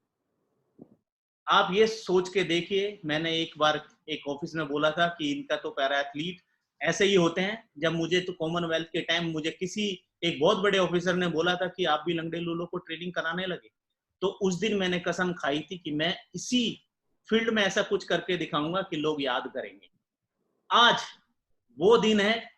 आज मुझे कहते फक्र हो रहा है कि एबल एथलीट जहां पे वो काम करते थे वो ऑफिसर, वो 2 मेडल जीत के लाए और हम पैरा ओलंपिक में 4 मेडल जीत के लाए। ये हमारा 10 साल का डेवलपमेंट है पैरा ओलंपिक्स में। तो इसलिए सबसे पहली चीज है मोटिवेशन। अगर आप मोटिवेट करोगे और टोटली ब्लाइंड के लिए जिसको यही नहीं पता कि उसका नेक्स्ट कदम, नेक्स्ट स्टेप गड्ढे में जाने वाला है या कौन से सरफेस पे आने वाला है, उसको दौड़ाना और उसको एशियन गेम में मेडल जिताना और उसको ओलंपिक में मेडल जिताना, ये आसान काम नहीं है। ये कोच इसको करना है, ये उसके गाइड को करना है, ये उसके सपोर्टिंग स्टाफ को करना है, ये सबको करना है। नंबर 2, ब्लाइंड एथलीट के लिए सबसे पहली बात motivation. Number 2, confidence. Confidence build करना है। जैसा कि मैंने आपको बताया, एक ब्लाइंड एथलीट को नहीं पता होता है कि वो कहाँ जा रहा है, किसके पास मिल रहा है, कैसे जाएगा। जब अंकुर धामा अपने हॉस्टल से स्टेडियम के लिए निकलता था तो उसको नहीं पता था उसके कितने कदम गड्ढे में जाएंगे, कितने कदम पानी में जाएंगे, वो कहाँ जाएंगे, उसका जूता गीला होगा, बरसात के दिन है, कहाँ जाएंगे। लेकिन उसको कॉन्फिडेंस बिल्ड था कि मुझे पहुंचना है, मुझे करना है। तो वही कॉन्फिडेंस आपको एक कोच को बिल्ड करना है एक ब्लाइंड एथलीट के अंदर कि वो stadium Satyapal sir, a lot of compliments are coming. The way you are inspiring the coaches, the athletes. Chat room में मैं देख रही हूँ कि लोग salute भी लिख रहे हैं, motivated भी लिख रहे हैं. So this is what para sports can do. मैं बार बार कहती हूँ कि जितनी इंस्पिरेशन एक पैरालंपिक स्पोर्ट एथलीट कोचिंग में है उससे ज्यादा कहीं नहीं है. हम लोग 4 बजे तक पहुंच गए हैं, but I am sure people are enjoying the session. We will continue the session sir. वैसे 1 घंटे का था, लेकिन बहुत अच्छी इंफॉर्मेशन मिल रही है. We will go in brief but we will complete the session. Please go ahead sir. Next third मेरा है मोबिलिटी. एक ब्लाइंड एथलीट के लिए मोबिलिटी सबसे जरूरी कदम होता है. जैसा कि मैंने ये भी मोटिवेशन और कॉन्फिडेंस से रिलेटेड है.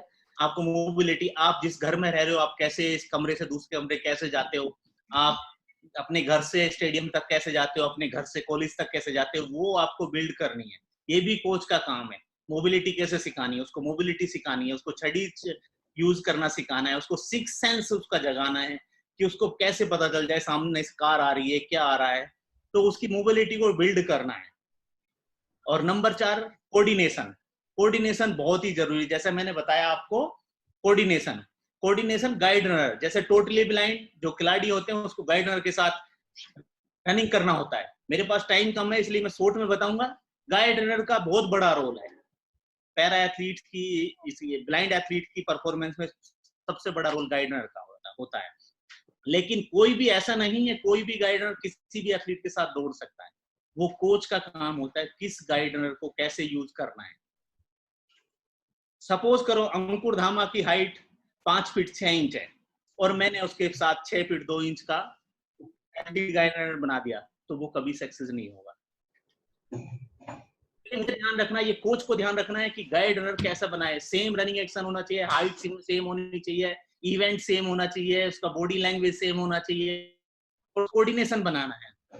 गाइड रनर के साथ रनिंग करने का मतलब होता है लाइक के आपके 4 पैर हैं, आपको 2 की तरह काम करना है. 2 गाइड रनर के और 2 आपके रनर के पैर हैं, लेकिन उनको 2 की तरह काम करना है. जब साइड से आप देखो तो कोच खड़ा अगर होके देखे उसको साइड में, तो उसको 2 कदम ही नजर आने चाहिए, 4 पैर नहीं नजर आने चाहिए. तो ये कोऑर्डिनेशन है. हाथ, जैसे 4 हाथ हैं, 2 हाथ, एक हाथ जिसको जो टीथर से पकड़ा हुआ है, तो 4 हाथ हैं, तो साइड से अगर कोच देख रहा है ना, तो उसको 2 ही हाथ नजर आने चाहिए, या किसी भी दर्शक को देखने वाले को 2 ही हाथ नजर आने चाहिए. तो वो कोऑर्डिनेशन है. तो कोऑर्डिनेशन बहुत ही जरूरी है. और ये कोऑर्डिनेशन, इसमें भी 2 कैटेगरी होती हैं. मैं आपको बताना चाहूंगा कि एक टोटली ब्लाइंड वो एथलीट होते हैं जो किसी एक्सीडेंट के बाद टोटली ब्लाइंड हो जाते हैं, जिन्होंने वो दुनिया देखी होती है. जैसे मेरे सामने एक टेबल रखी है, अगर कोई एथलीट बाद में ब्लाइंड हो, उसको पता है टेबल किस चीज की बनी हो, कैसा कलर है, क्या है, ये दुनिया कैसी है, सरफेस कैसा, रोड का कलर कैसा है. सपोज करिए, आप सोच के देखिए, एक अंकुर धामा, उसका गांव और रियो में क्या फर्क है, उसके लिए क्या फर्क है बताओ. कोई फर्क नहीं है. रियो भी सेम है और उसका गांव भी सेम है, क्योंकि उसको नहीं पता किस कलर का ट्रैक है, कितना बड़ा स्टेडियम है. लेकिन एक कोच को उसके गाइड रनर को उसको बताना, उसकी आंख बन के उसको एथलीट को दिखाना है, उसको मोटिवेट करना है कि इसमें 8 लाइन है, ब्लू कलर का ट्रैक है. मैंने बहुत बड़ा एक्सपीरियंस है, मैं ब्लाइंड एथलीट के साथ जाता हूं तो मैं अपनी आंखों से उनको दुनिया दिखाता हूं. तो ये कोच का, गाइड रनर का, स्पोर्ट का काम है एक ब्लाइंड एथलीट को उसको दुनिया दिखाना. ऐसा नहीं है केवल इवेंट कराया उसको और उसको कोचिंग कराई और छोड़ दिया. उसको दुनिया दिखानी है. आप रियो में गए तो रियो का कैसा कल्चर है, रियो की कैसी सड़कें हैं, कि रियो के कैसे, उसके लिए क्या है एक टोटल ब्लाइंड के लिए. लेकिन आपको बताना है, सब कुछ दिखाना है, उसको अपनी आंखों से दिखाना है. तो वो कोऑर्डिनेशन भी डेवलप करना है. नेक्स्ट आ गया लर्निंग. कुछ ब्लाइंड एथलीट्स के साथ ये प्रॉब्लम होती है कि उनकी लर्निंग बहुत स्लो होती है, क्योंकि उन्होंने कुछ देखा नहीं होता. अगर मैंने उसको कहा कि आप सर्कल में जाके थ्रो कर लो, जो एक्सीडेंट के बाद जिनका ब्लाइंड हुए हैं उनको तो पता है ना सर्कल गोल होता है. जो बचपन से ही ब्लाइंड है उनको पता ही नहीं है कि सर्कल कैसा है.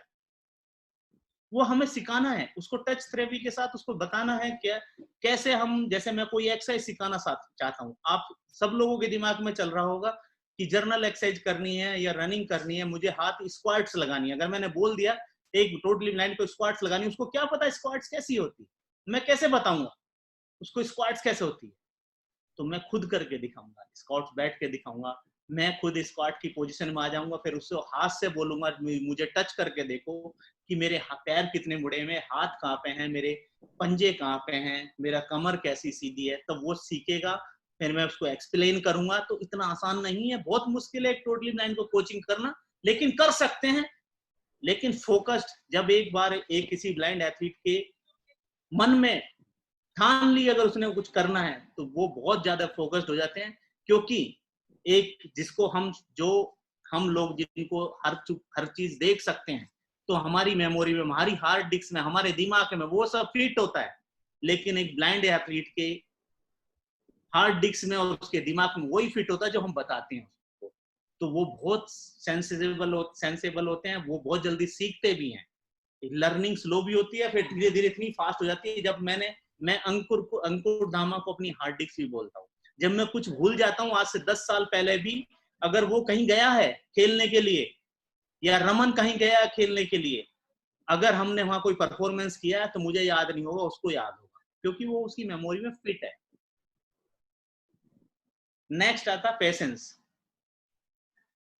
तो पैरा एथलीट के साथ काम करने के लिए सबसे पहले कोच को बहुत पेशेंस रखना पड़ता है, ब्लाइंड एथलीट के लिए स्पेशली, क्योंकि उनकी लर्निंग स्लो होती है, धीरे धीरे सीखते हैं और आपको इरिटेटिंग करेंगे। बहुत सारे, जरूरी नहीं है एक जैसी एथलीट आएंगे अंकुर के साथ, और भी बहुत सारे एथलीट आएंगे जो सीख ही नहीं पाएंगे। लेकिन आपको इरिटेट नहीं होना, पेशेंस रखना है और उनको सिखाना है, बार बार बताना। एक चीज को 10 बार, जो हम एबल बॉडी को 10 बार बता के सिखा सकते हैं, वो हमें कभी कभी ऐसा भी हो सकता है कि पैरा एथलीट को, ब्लाइंड एथलीट को 100 बार बतानी पड़े। लेकिन हमें पेशेंस रखना है, उसको सिखाना है। लेकिन एजुकेशन, एथलीट कोच को, एक पैरा एथलीट कोच को उसकी कोचिंग के साथ साथ उसकी एजुकेशन पे भी ध्यान देना है। ब्लाइंड एथलीट के लिए एजुकेशन बहुत जरूरी है। उसको ब्रेल भी सिखाना है, उसको एजुकेशन करने के लिए मोटिवेट करना है। अगर वो सीखेगा, ब्रेल सीखेगा, वो इंस्ट्रूमेंट चलाना सीखेगा, मोबाइल चलाना सीखेगा, कंप्यूटर चलाना सीखेगा, तो हमारी कोचिंग में बहुत बड़ा बेनिफिट होगा। हम उसको सब कुछ बता सकते हैं, वो सीख सकते हैं। हम एक्टिवेट करना, उसके 6 सेंस को एक्टिवेट करना, जैसे कि मैंने बताया कि बहुत उसके 6 सेंस को एक्टिवेट करके ही हम ब्लाइंड एथलीट को सिखा सकते हैं। जैसे हमने बताया कि आपको ये करना है, थ्रो आ रही है सामने से, उसको कैसे पता डिस्कस गोल है? टच करके ही पता चलेगा ना। लेकिन अगर वो खड़ा है, गलती से कहीं से कुछ सामने से किसी ने थ्रो किया, आपने सुना होगा क्रिकेट भी खेला जाता है। क्रिकेट में एक बॉल होती है जिसमें घुंघरू बंधे होते हैं, या कुछ बजने वाली बॉल होती है, जिसको वो सुन के उसको कैच कर लेते हैं। सुनने के बाद भी कभी कभी वो बॉल बजती भी नहीं है, तो भी एथलीट रिएक्ट करके उसको कैच कर लेता है। तो वो 6 सेंस का उनका एक्टिवेट होता है।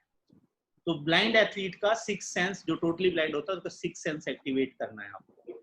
हाइजीन सबसे बड़ी प्रॉब्लम होती है टोटली ब्लाइंड एथलीट के साथ, हाइजीन की। उसको नहीं पता होता कहाँ हाथ लगाना है, कौन चीज साफ है। हम तो आंख से देख के पता लगा लेते कि मेरी मोबाइल पे, मेरे कंप्यूटर पे धूल जमी हुई है। टोटली ब्लाइंड को क्या पता कि उसके कपड़े गंदे हैं या साफ हैं। तो उसके साथ हाइजीन सिखानी है, उसको कैसे हाथ धोना है, कपड़े कैसे धोने हैं, कहाँ धोना है, कहाँ साफ है, वो हाइजीन के ऊपर उसके काम करना है। और सबसे ज्यादा जरूरी चीज है सेफ्टी। जैसे मैंने बताया कि अंकुर धाम अपने हॉस्टल से आके स्टेडियम आके ट्रेनिंग करके चला जाता था, लेकिन ऐसा नहीं है वो एक दिन में सीख गया। हमें सेफ्टी का भी ध्यान रखना। पता चला कि उसको स्कूटर वाला मोह मार गया, या मैं लॉन्ग जंप करा रहा हूँ, रमन जी ने कहीं लैंड कर दिया आपको लॉन्ग जंप पिट के बाद, तो चोट लगी, तो उसका तो स्पोर्ट्स कैरियर खत्म। तो वो चीज ध्यान रखनी है। ट्रेनिंग के टाइम भी हमें सब चीज ध्यान रखनी है। ट्रैक खाली हो जब भी हम उस गाइडर के साथ भगाएं, क्योंकि अगर एबल एथलीट हूँ और मैं रनिंग कर रहा हूँ, मेरे सामने कोई आ गया तो मैं रास्ता चेंज कर सकता हूँ। अगर मैं गाइड रनर बन के किसी एथलीट के, टोटली ब्लाइंड एथलीट के साथ मैं ट्रेनिंग कर रहा हूँ और सामने से कोई आ जाए, तो मेरे लिए बड़ा मुश्किल होगा एथलीट को बचाना। तो कोच को सबसे पहले सेफ्टी रखनी है। ब्लाइंड एथलीट के साथ थोड़ा सेफ्टी को ज्यादा ध्यान में रखते हुए सेफ्टी रखनी है। Next slide please. कोचिंग से रिलेटेड किसी का क्वेश्चन है तो मुझे पूछ सकते हैं। डिटेल में कोचिंग आपको बाद में बता सकता हूँ। मैं 4 घंटे भी कोचिंग पढ़ा सकता हूँ, 40 दिन भी कोचिंग पढ़ा सकता हूँ, लेकिन मैं ब्रीफ में आपको बताया, ये मेन पॉइंट है। 10 पॉइंट को ध्यान में रखते हो आप। अब मैं थोड़ा सा आपको ब्लाइंड से रिलेटेड आपको कोचिंग कैसे करनी है। एक इंडियन ब्लाइंड स्पोर्ट्स एसोसिएशन है जो नई दिल्ली में जो ओबराय होटल के पास एक ब्लाइंड स्कूल है, वहाँ पे ब्लाइंड रिलीफ एसोसिएशन है, वहाँ पे उसका ऑफिस है। आप वहाँ पे उनकी वेबसाइट पे जाके उनको कॉल करके पैरा स्पोर्ट्स के बारे में आप सीख सकते हैं। ये बहुत ही पुरानी एसोसिएशन है। आई थिंक जैसा कि मैं सोचता हूँ ये पैरा स्पोर्ट्स में काम करने वाली पहली एसोसिएशन है हिंदुस्तान की जिसने पैरा स्पोर्ट्स में टोटल बैंड में काम किया है, और ये लोग बड़ा ही अच्छा काम कर रहे हैं। ये हर 2 साल के बाद एक नेशनल चैंपियनशिप कराते हैं। 21 नेशनल चैंपियनशिप करा चुके हैं अभी तक, और 1986 में ये एफिलिएटेड है। ये इंटरनेशनल ब्लाइंड स्पोर्ट्स एसोसिएशन से एफिलिएटेड है, ये PCI से एफिलिएटेड है। कुछ भी अगर क्वेरी है तो आप इनके ऑफिस जाके या कॉल करके इनसे बात कर सकते हैं। And so we will be uploading this presentation on our handle. The entire session is also recorded and will be uploaded on YouTube and shared on Paralympic India, all social handles, Facebook page, website. So you can follow our pages. And so we have to take questions also. Thoda speed se jayenge uske baad. 19th slide. Yeah. Slide please. Yes. Oh, this is important. Yes. This is time. हमने जितना मैंने अभी तक बोला है, अब ये result का टाइम है। पैरा एथलेटिक्स मैंने जैसे बताया कि दुनिया में 150 कंट्री पैरा एथलेटिक्स खेलते हैं, और हमने उन 150 कंट्री में खेलने वाले गेम में क्या अचीव किया है वो मैं आपको इस स्लाइड में बताना चाहता हूँ। हमने अभी तक पैरा एथलेटिक्स में पैरा ओलंपिक्स गेम में 3 गोल्ड, 4 सिल्वर, 3 ब्रॉन्ज मेडल जीते हैं, जिसमें सबसे ज्यादा लास्ट रियो ओलंपिक में जीते हैं। मरियप्पन ने गोल्ड मेडल, देवेंद्र झाझड़िया ने गोल्ड मेडल, दीपा मैडम ने सिल्वर मेडल और वरुण सिंह भाटी ने ब्राउन्ज मेडल जीता है। ये बहुत बड़ी अचीवमेंट है। हमने 10 मेडल ओलंपिक लेवल पे पैरा एथलेटिक्स में जीते हैं। इतना सब कठिन, इतना टफ कंपटीशन होने के बाद 150 कंट्री जिस गेम को खेलती है, हमने 10 मेडल जीते हैं। Next slide please.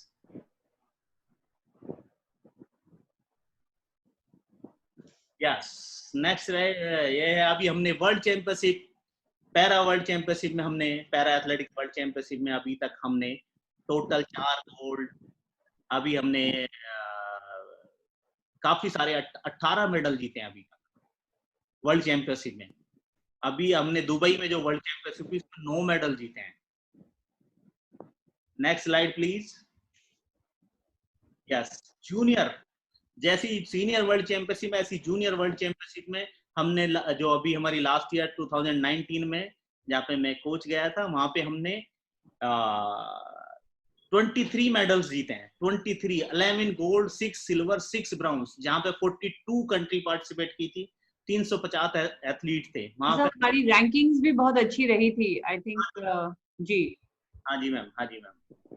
तो हमने 23 मेडल्स जीते हैं, और उससे पहले हमने 5 जीते थे। 2017 में 5 से हम सीधे 23 पे आए हैं। तो यूएस नंबर 1 था। तो मेरे कुछ IPC में काफी सारे दोस्त हैं जैसे, तो मेरी उनसे भी बात होती है, तो वो कहते हैं कि आने वाले टाइम में इंडिया बहुत बड़ी पावर बनने वाला है पैरा स्पोर्ट्स में।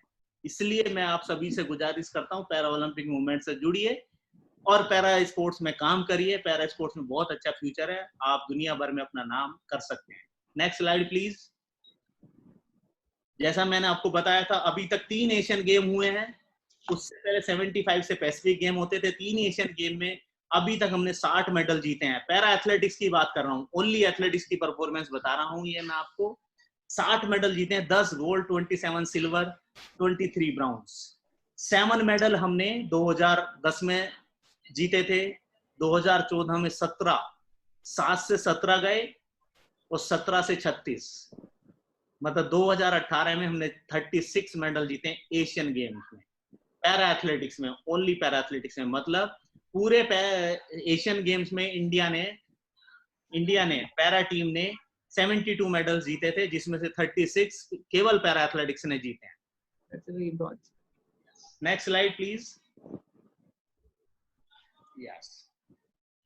यस, ये अभी तक हमारे पैरा स्पोर्ट्स में अवार्ड विनर है। यहाँ मुझे ये बताते हुए बहुत फक्र हो रहा है कि हमारे पैरा एथलेटिक्स में 2 राजीव गांधी खेल रत्न अवार्डी भी, जो हिंदुस्तान में खिलाड़ी को दिया जाने वाला सबसे बड़ा सम्मान है। जो मैम दीपा मैम, जो हमारी पैरा ओलंपिक कमेटी की अभी प्रेसिडेंट हैं, उनको भी इस अवार्ड से सम्मानित किया जा चुका है। तो 2 हमारे राजीव गांधी खेल रत्न अवार्डी हैं, पद्म श्री अवार्ड, जो हमारे पैरा एथलीटों को, केवल एथलीट की बात कर रहा हूँ और दूसरे गेम को इंक्लूड नहीं कर रहा, ओनली पैरा एथलेटिक्स वाले, इसमें 5 को पद्म श्री दिया जा चुका है, 3 द्रोणाचार्य अवार्डी हैं। Next slide please. Arjun awardee देखो, 19 अर्जुन अवार्डी हैं, पैरा एथलेटिक्स में 19 अर्जुन अवार्डी हैं और 1 ध्यानचंद अवार्डी है। तो ये हमारी सबकी मेहनत, सबको एक साथ काम करने का नतीजा है। मैं लास्ट में आपको सबको यही कहूंगा, सभी एथलीटों को, आप मेहनत करिए, घर से बाहर निकलिए, कुछ भी जरूरत है हम लोग आपके साथ हैं।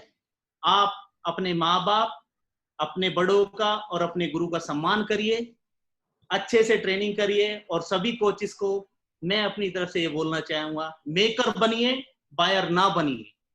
खिलाड़ी बनाइए, खरीदिए ना। खिलाड़ी बनाना है, अपनी नॉलेज को शेयर करना है, एथलीट को मोटिवेट करना है, अपने आप के लिए, एथलीट के लिए, अपनी करंट कंट्री के लिए मेडल जिताना है। Thank you ma'am. कोई क्वेश्चन है तो आप पूछ सकते हैं।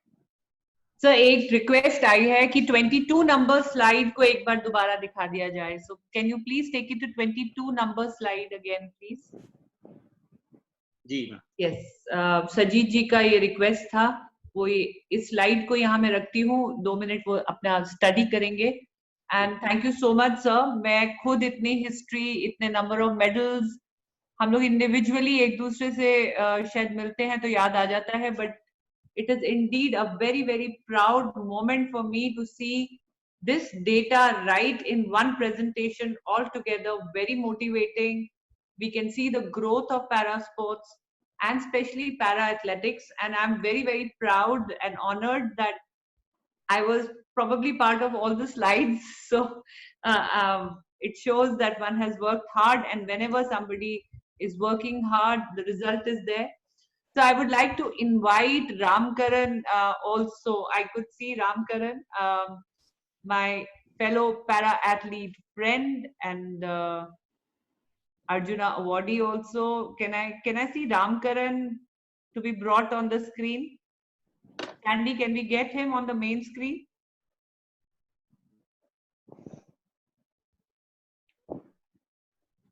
Are we able to locate him?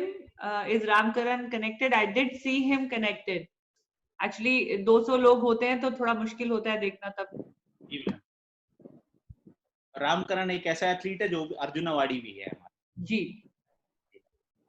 I can see पहला ब्लाइंड एथलीट है जिसको अर्जुन अवार्ड दिया गया था 2000। और हमारी फीमेल एथलीट्स भी हैं, बहुत सेलिब्रेटेड एथलीट्स हैं, world championship, and I did see Karam Jyoti also join in. Can we have a female para athlete?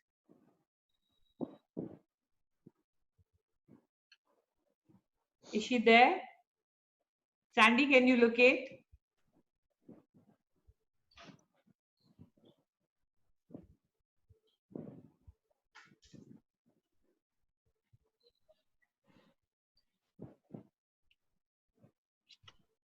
Are we able to find them, Sandy? No, maybe they have. Chaliye, so then we have, I want at least one athlete to come on board. Who is volunteering? Can you please give your name in the chat box?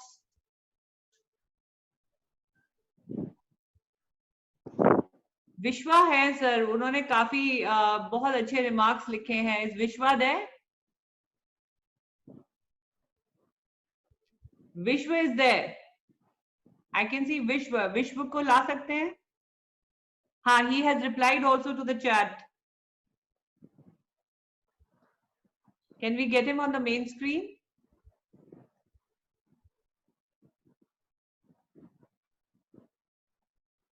Possible? उनको unmute कर दें, विश्व को unmute कर दें। I can see him in the chat box also, Sandy.